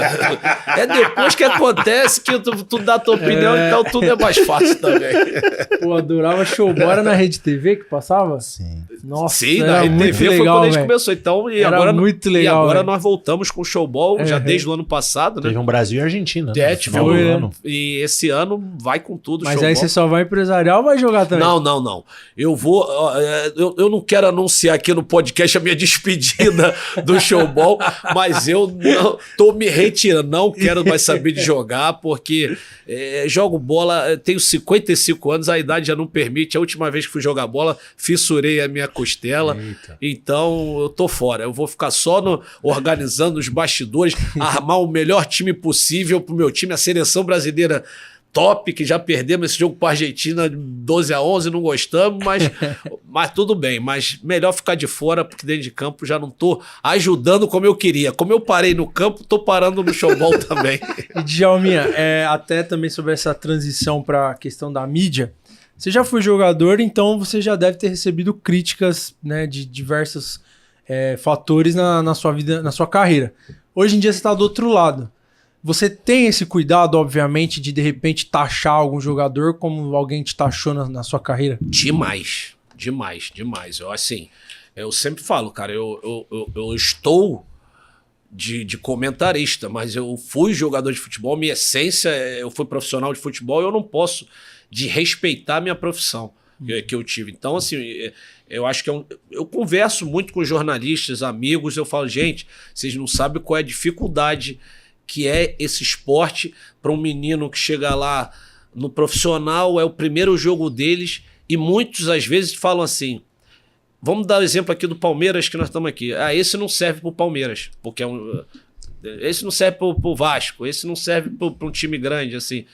E aí você acaba, uma pessoa que tem influência, com a carreira de um menino, acaba às vezes com a carreira, com uma crítica, porque muitas vezes as pessoas vão também no embalo da crítica. Formador de opinião. Formador de opinião, e você acaba com a carreira. Então, assim, eu sou muito tranquilo para falar que as coisas a gente não esquece, né? E eu posso dar até os nomes. Uma vez o Renato Maurício Prado, ele numa coluna dele que tinha no Globo lá no Rio de Janeiro, ele colocou assim: o Flamengo não vai a lugar nenhum com esse bando de inho. Marquinho, Marcelinho, Fabinho, Djalminha, Zinho, até o Zinho, que já era profissional, ele botou no bolo. Aí eu li aquilo, eu falei, caramba, a gente foi uma geração que todo mundo era bom pra caramba, ele não arrumou nada com as críticas, mas podia arrumar e derrubar um monte. Então, isso me despertou quando eu tinha 20 anos, e eu não posso agora ver um menino que eu sei como é, como a gente estava conversando antes, que às vezes ele não está nem preparado para aquele momento e é lançado, aí a culpa vira toda dele, daqui a 2 anos ele é um fenômeno e ninguém lembra. Então tem que ter paciência, tem que ter cuidado nas análises, e não é só com quem está começando, não. Sim. É com o cara que tem 35 anos, 38, 40, que às vezes o cara fala, não serve mais, não respeita a trajetória, não respeita o que o cara fez. Então, assim, falar que está jogando mal, eu vou falar tranquilamente, porque eu fui atleta e o cara sabe que quando joga mal é isso. Agora, não serve. Se ele saiu à noite, se ele foi se divertir, a vida dele não me interessa de nada. Eu vou analisar o que ele faz ali dentro de campo. Se fez bem, fez. Se não fez, não fez. E aí faz parte do jogo. Saiu o atleta, entende que eu, quando eu jogava mal, eu entendia, mas só que eu não me preocupava, porque eu sempre tinha... Eu falo assim, eu ando com a arma. Eu tenho uma arma. Qual é a tua arma? Eu falei, é o jogo, próximo jogo. Minha arma é o próximo jogo. Se eu jogar bem, todo mundo vai falar bem de mim. E se eu der mole pra jogar mal, todo mundo vai falar mal. Então a arma é o próximo jogo. Acho que é legal, né? Ter um ex-jogador lá justamente por isso, com essa visão, né?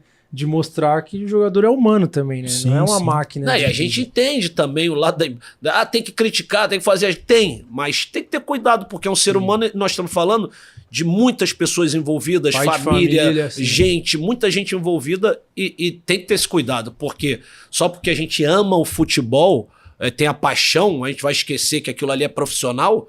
É profissional aquilo ali, não é a tua paixão só que vale. Sim. E o cara jogou mal porque tu torce pro time e tu vai falar que ele é uma merda. Não é assim.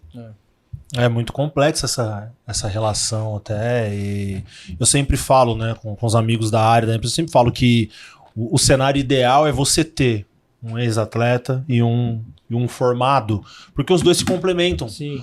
Um tem a experiência teórica, né? E o outro tem a vivência prática. E essas duas valências, quando elas se juntam, você forma, de fato, uma linha de pensamento gigantesca. E serve para tudo. E serve para tudo. É o que eu sempre falo.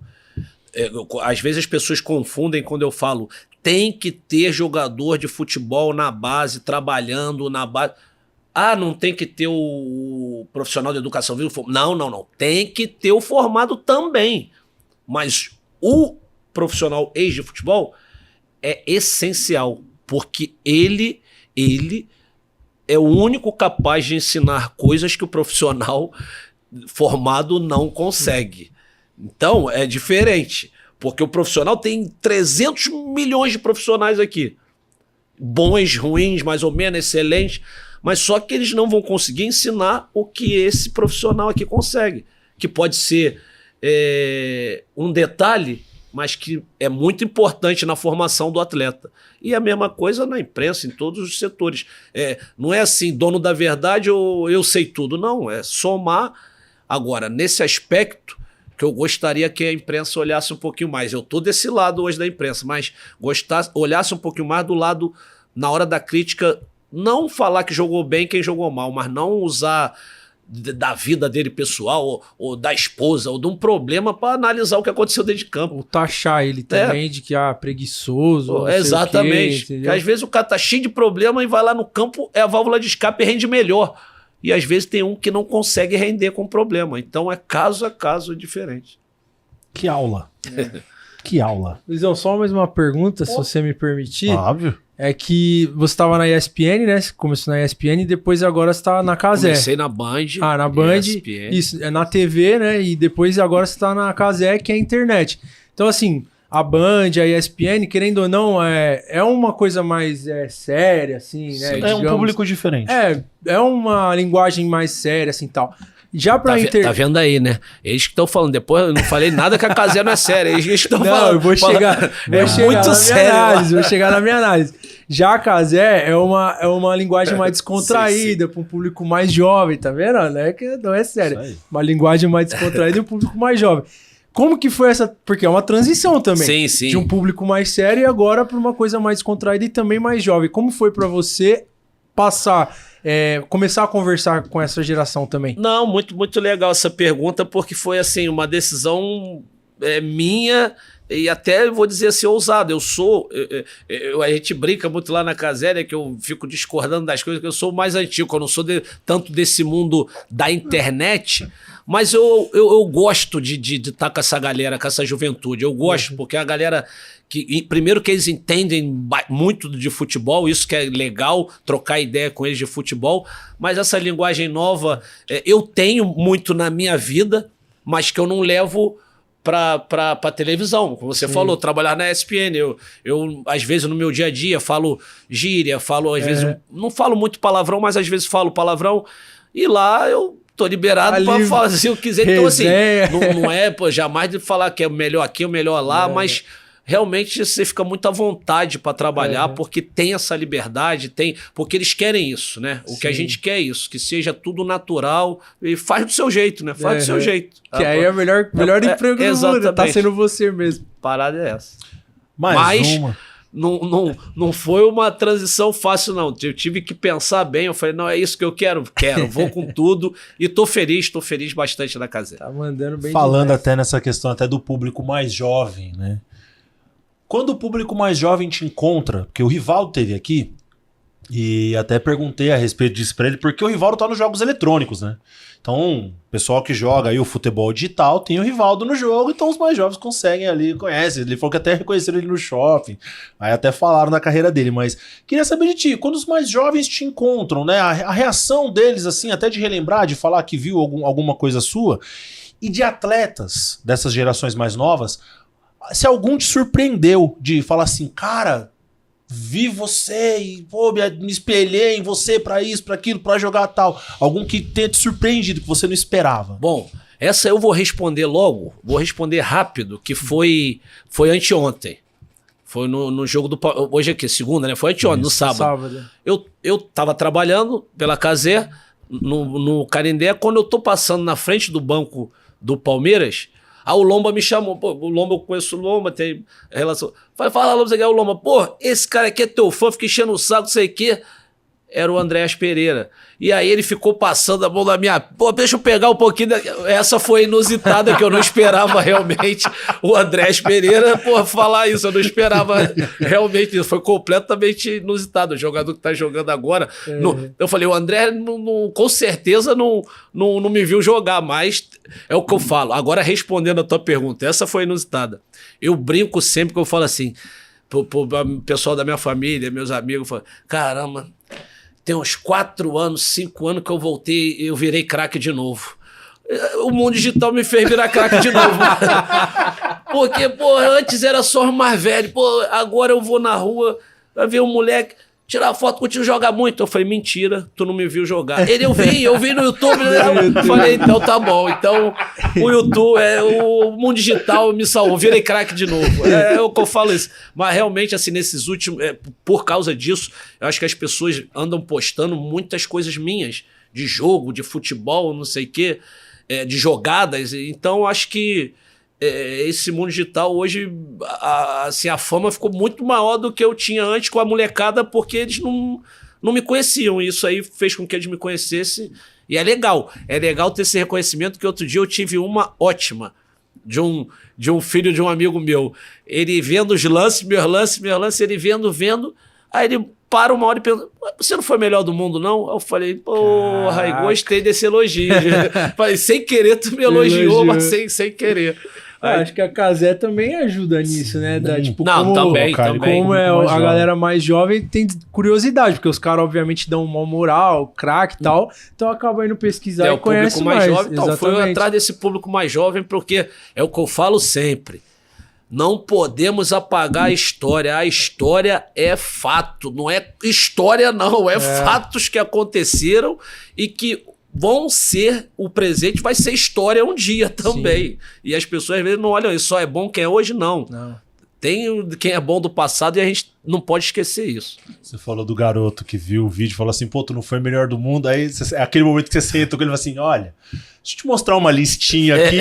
A concorrência nessa época era só com essa rapaziada aqui, ó. Só pra não passar em branco sem dar uma pelada. Eu não competia com Dembélé, não, porra. Porra, a competição não é com ele, não. Aqui é o Dija. Naquela época, assim, não ganhei o melhor do mundo, porque naquela época tinha um outro que rivalizava comigo. Zinedine e Zidane, era só nós dois. Muitos. Eu gosto. É bom até entrar nesses assuntos, porque às vezes a gente fala que jogou, mas assim, jogou, a gente sabe que jogou. Mas não jogou uma Copa do Mundo. Eu falo sempre, as pessoas, olha quem jogou a Copa do Mundo, olha o nível dos atletas, eles foram campeões do mundo. Então, assim, eu não joguei, mas os que jogavam muito, eram feras. Não é que assim, o Djalma não jogou, mas tinha um outro lá que não jogava. Não. O que tava lá era bom pra caramba. A concorrência era muito alta. Não? Eu falo pra galera, dava ou melhor.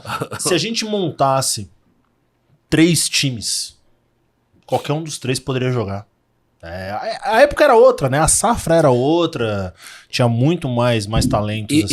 E agora que a gente, na televisão, tem um espaço, e agora no podcast, eu sempre gosto de falar o seguinte, para os atletas de hoje, às vezes eles ficam, não precisa ficar bolado nem preocupado achando que a gente tá falando mal ou que a gente era...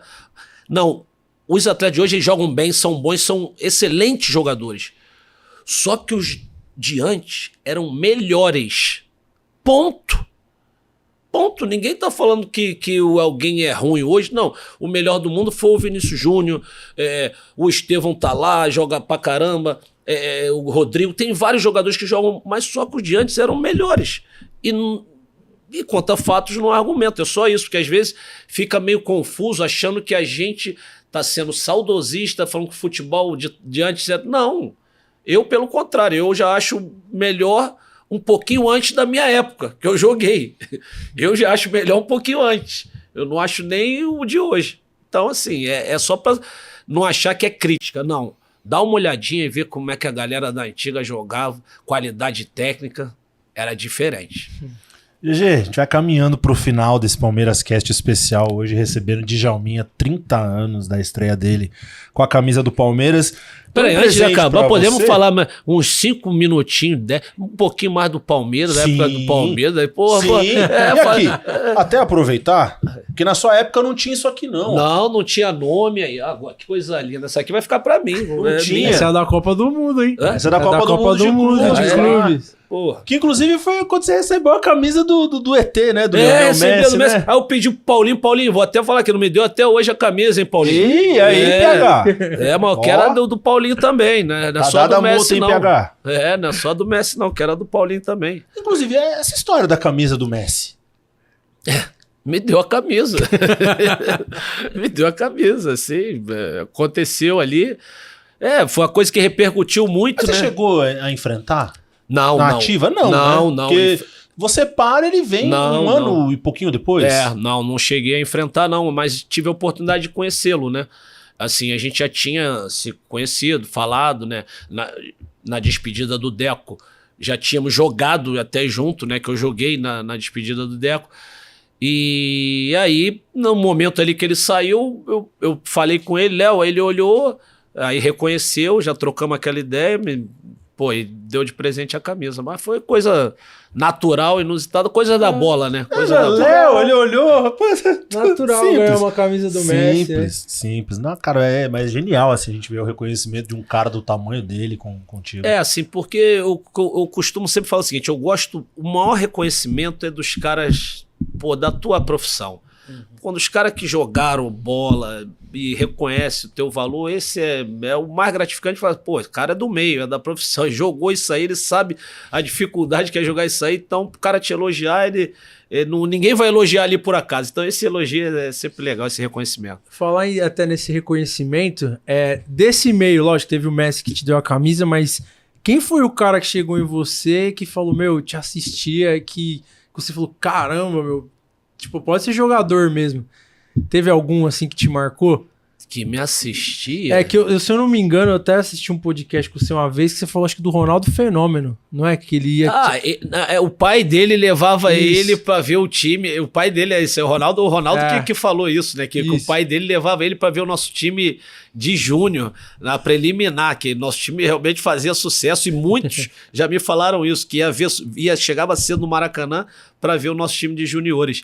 E o Ronaldo era um dos que ia ver, que o pai dele, seu Nélio, levava ele pra junto, né, pra ver o nosso time de juniores. Bem legal isso. Cara, a geração era fantástica mesmo. Ô, Dija, e voltando a falar do time de 96.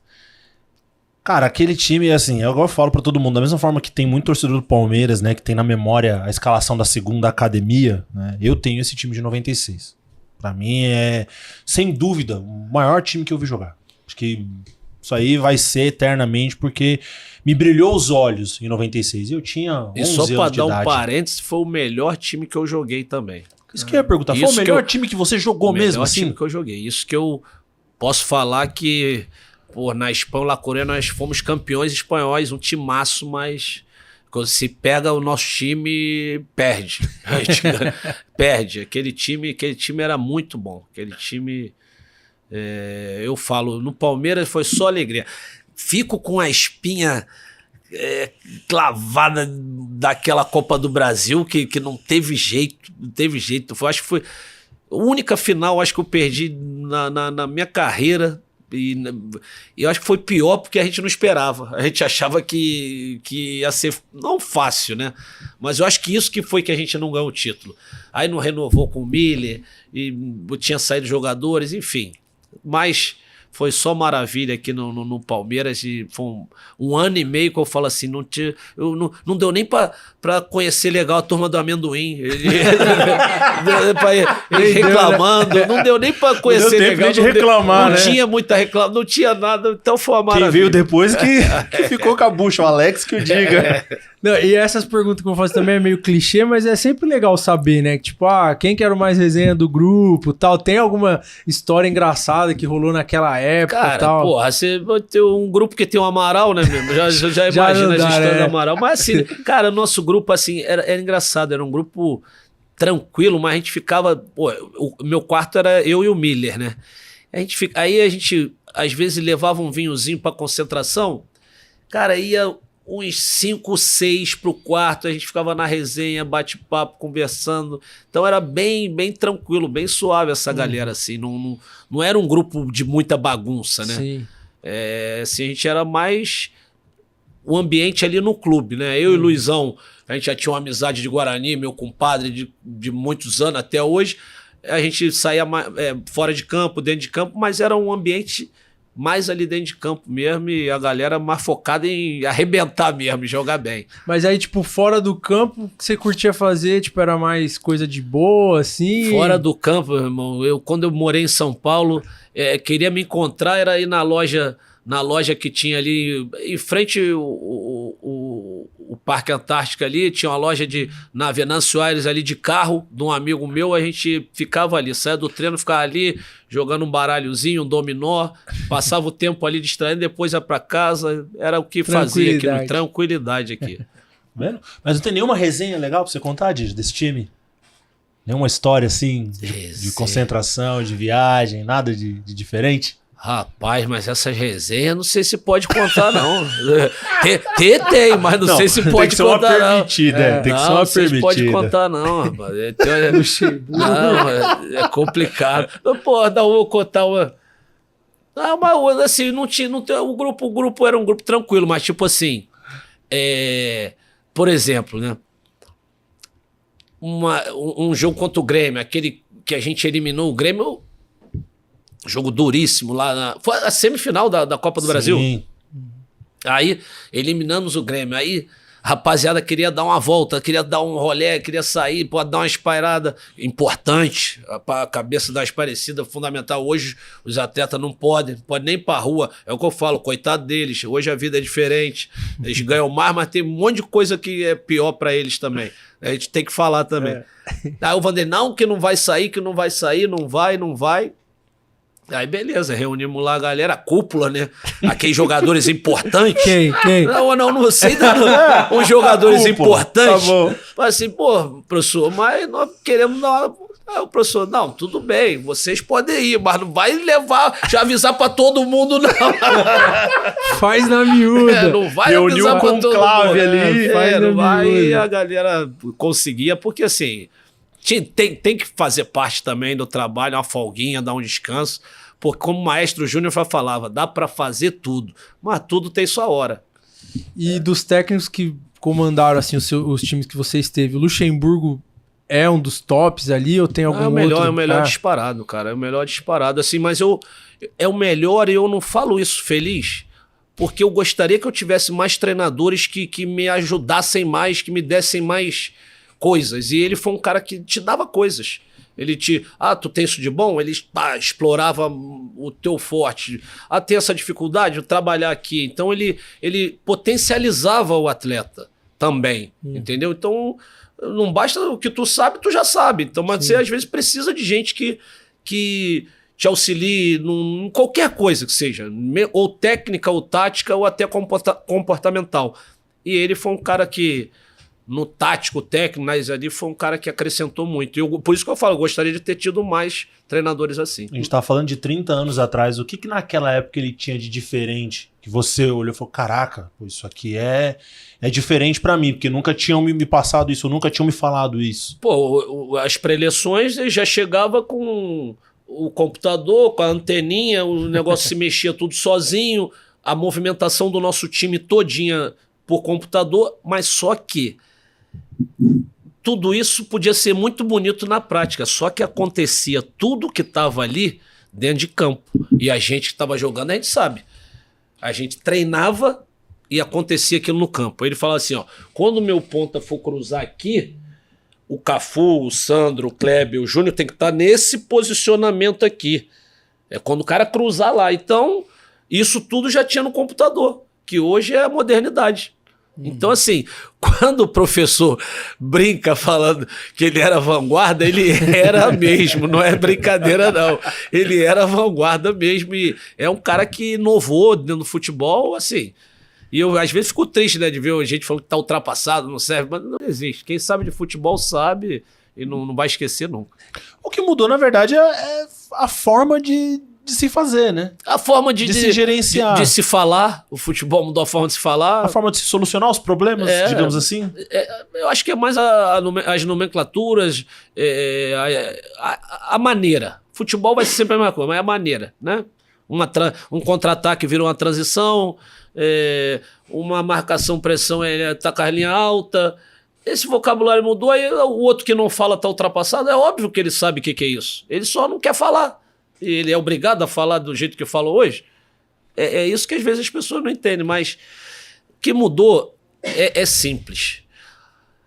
O aspecto físico ele muda naturalmente como o ser humano evolui na parte física. Os 100 metros, há 100 anos atrás, era 11 não sei quanto, sei lá, hoje é 9 e pouco. A evolução física do ser humano. Não tem nada a ver com futebol, a evolução do futebol, do ser humano no futebol. Evolução física. Uhum. Agora, não significa que hoje ele joga melhor do que o do passado. Tem nada a ver uma coisa com a outra. Só que as pessoas acham isso, que a evolução física ela tem a ver com a técnica. Não, ele só corre mais, ele não joga mais, ele não pensa mais, ele não reage mais rápido. Reagir mais rápido não tem nada a ver com parte física. Raciocínio, então... aos poucos eles vão entendendo isso. E na parte tática, quando você chegou lá na Europa, que eu não sei quantos técnicos que você teve no La Coruña, você falou que foi 7 anos lá, né? Infelizmente, tive um treinador campeão espanhol. Não posso nem falar que ele é ruim, mas um treinador que era retranqueiro, defensivo, não pensava nada como eu. Assim, A gente foi campeão, hein? Sim. E fomos vice 2 anos depois. Eu queria ser campeão 3 vezes. Ele está feliz e contente que ganhou uma e foi vice 2.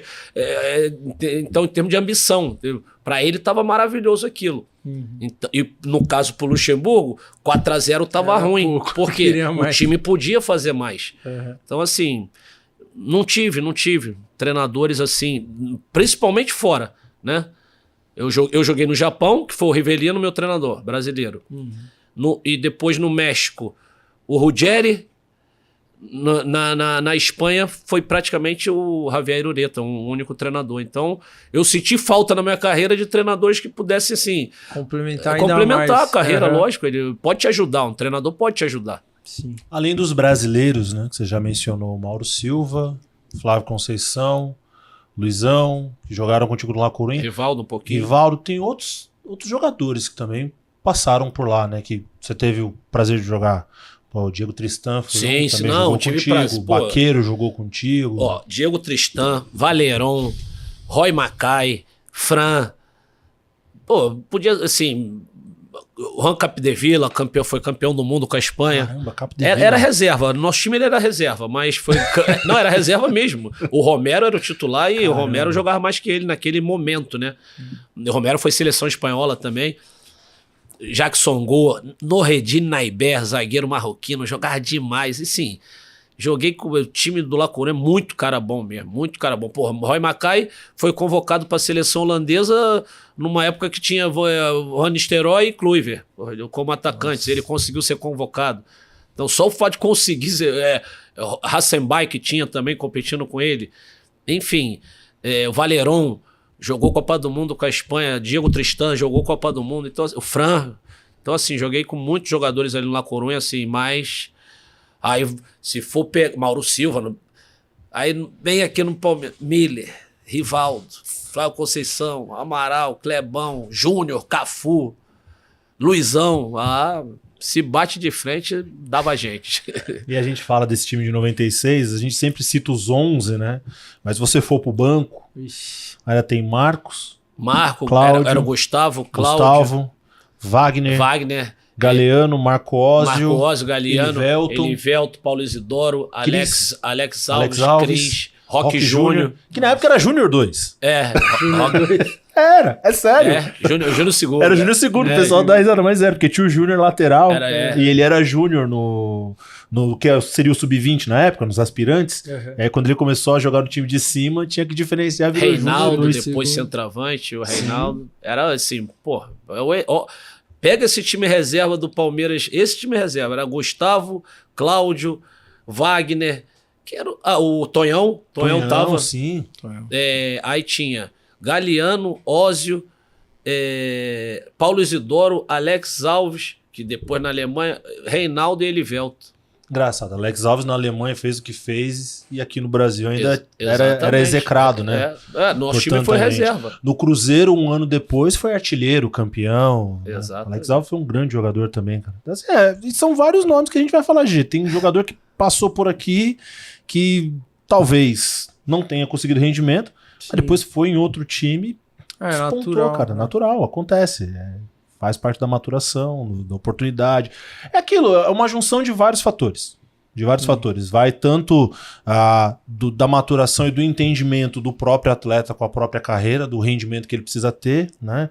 E também, muitas vezes, de encaixar com o trabalho. Pegar o time num momento bom. Muito bom. Isso tudo influencia. Exato.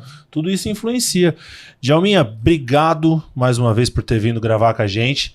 Camisa em nome da presidente Leila Pereira e toda a diretoria do Palmeiras, né, para você levar com muito carinho. Mais uma vez, agradecer a presidente. Já tive a oportunidade de falar para ela que é a melhor presidente do Brasil. Falei presente para ela porque eu admiro o trabalho assim, sério, de verdade, sem história. A Leila realmente está de parabéns pelo trabalho que ela vem fazendo. Agradeço aí a camisa, um prazer imenso estar aqui. Não tô meio devagar dos podcasts porque fala uma coisinha, viraliza muito. Tudo viraliza. Eu não negócio de ficar na notícia muito, não é a minha praia muito, não. Mas aqui para você, Palmeiras, essa história que eu tive o prazer de participar desse clube, abriu a exceção, estamos aqui com o maior prazer. Queria fazer um outro convite para você também.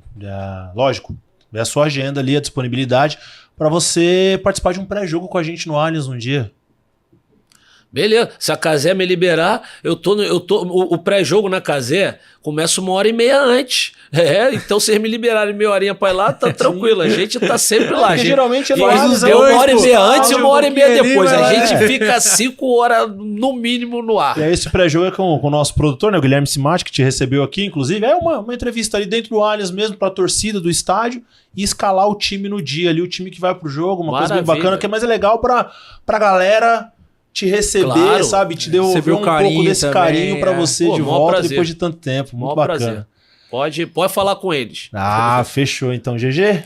Voltei em grande Voltando estilo. em grande estilo, trouxe Valeu, Djalminha pra bater esse papo com a gente. Roupa Djalma, nova. obrigado. Obrigado aí. Roupa nova. Lembrando a galera que vai pingar um QR Code para você baixar o aplicativo do Palmeiras, participar das atividades, acumular suas porcões e trocar por experiências com o Verdão. Pode ser a visita aos bastidores, pode ser também a zona mista, pode ser assistir o Palmeiras Cast aqui no Centro de Excelência. Então você tem uma gama de benefícios baixando o aplicativo oficial do Palmeiras e encerrando o Palmeiras Cast Sporting Bet hoje com o cracaço de Djalminha. Um grande abraço para todos que nos acompanham. Até a próxima e avante palestra. Solta a carta e faz história. Com o cartão Palmeiras Pay Elo, você aproveita vantagens exclusivas. Abra sua conta, seja Palmeiras Pay. Palmeiras Pay, a conta digital oficial do Verdão. Peça seu cartão agora mesmo.